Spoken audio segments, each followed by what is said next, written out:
Is there a Because the CJO? judge's order. Okay, and what CJO number is that so I can look it up? I don't have the number. Could It's you the chief call judge's- somebody?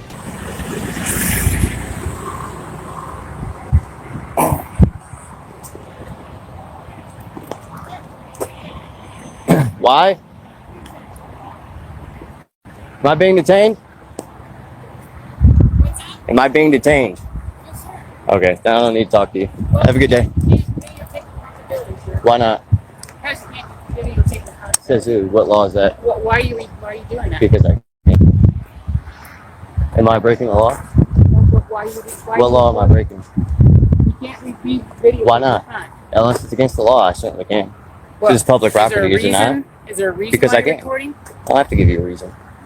Right from the start, pay close attention to the strategy here. When someone asks, "Am I being detained?"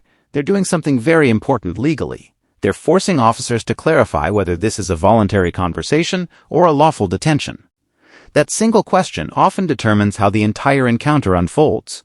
So keep that in mind as this situation starts heating up.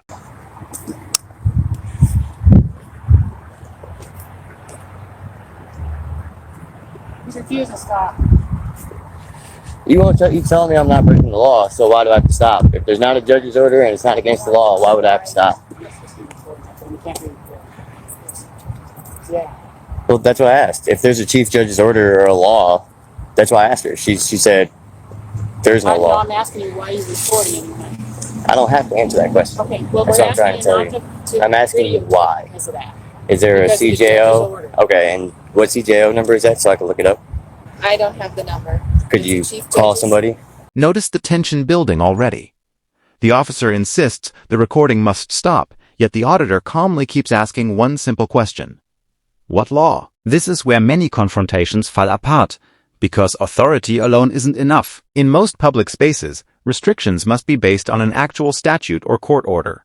Without that, it becomes very difficult to justify limiting someone's First Amendment activity. If it's not posted anywhere and you guys don't know the actual... Do you have identification on I do. you? I'm not going to give it to you, though. What business do you have to be on the Justice Center grounds today? I'm media. You're what? Media? You're media? Yeah, I'm covering getting footage for a story. With Do I have to be with somebody, or can I just be an independent journalist? Are you going to stop recording? I'm asking, well, I mean, while you guys are making contact with me, I'm going to record that contact. But if I can't go up there and record, that's fine. I would just like to know what CJO it is so I can look it up and verify it. Otherwise, you guys are just telling me I can't do it because of something that may exist or may not exist. I mean, I think it would be pretty easy to find out what that judge's order is if it's for this location. What? That's all I'm asking. Right, and we're trying to figure out what story you're here for, what you need to record, what your purpose is. What does that have to do with finding out what the chief judge's order is, or the chief justice order is? Here's where things get interesting. The officer claims there's a chief judge's order banning filming, but when asked for the order number, no one can produce it. In legal terms, that's a problem. If you're enforcing a rule that restricts constitutional rights, you should be able to clearly cite the authority behind it.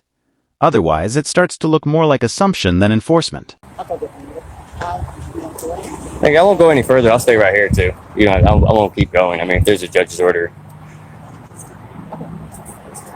Yeah, you want.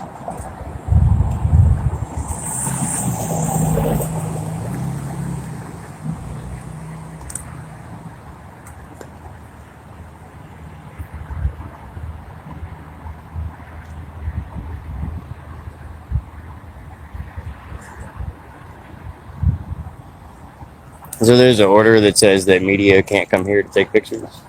Well, and that's what we're trying to figure out, why you're I here told and you. what you're I mean, doing. I shouldn't have to explain the story. I mean, you know, that would give away the surprise of the story and the expose. It wouldn't be an expose if I told everybody what I was recording and why I was recording. We'll get you a number so that you Okay, need. awesome. Okay.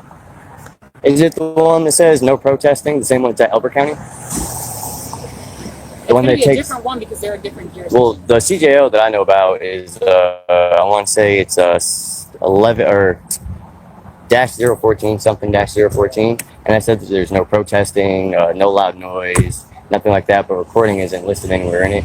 And it does say that it covers Elbert County Courthouse and Douglas County Courthouse. Now watch the dynamic shift. The officers start asking about the purpose of the filming and demand identification. That's a common pivot during encounters like this. When the original reason for the stop becomes shaky, the focus often moves to, "Who are you?" instead of, "What law was broken?" The auditor refusing ID here is strategic, because in many public encounters, you're not legally required to identify yourself unless a specific law applies. But I mean, if that's the order, as long as I'm not out here protesting, causing a disturbance, it says nothing about filming in there at all. Okay, So let me get that for you Yep. because I don't Yep. want to misrepresent that information. Okay.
This next moment is the real twist of the entire interaction. The auditor doesn't just argue, he actually cites the court order himself. When a citizen knows the exact regulation better than the authorities enforcing it, the power balance changes instantly. Let's see what happens when the policy finally comes under the microscope.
They talk to everybody, so you're free to, as long as you stay in the public area, you're free to. Yeah, I'm not going inside the Okay. doors or anything else. Yeah, that's Thank good. you, guys. All right. And what was your name? Knox. Knox? Nice to Awesome, meet thank you. What was your name, sir? Frank. Frank? Thank you. All right, buddy. And you are? I'm not going to give that. All right, buddy. That's After several minutes of checking and verifying, we're about to see the outcome. Encounters like this often end one of two ways: escalation or quiet de-escalation. And when officers realize the law doesn't support their original command, the smartest move is usually to step back and reset the situation.